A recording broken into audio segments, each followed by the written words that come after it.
যে মানুষ মানুষের বেদনায় কেঁদেছিল আজীবন মদিনায়।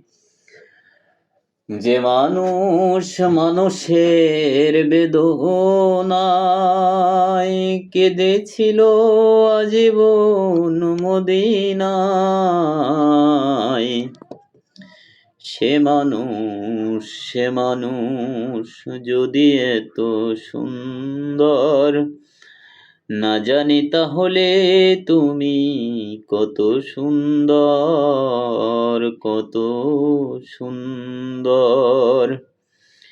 তোমার সৃষ্টি যদি হয় এত সুন্দর না জানি তাহলে তুমি কত সুন্দর, কত সুন্দর।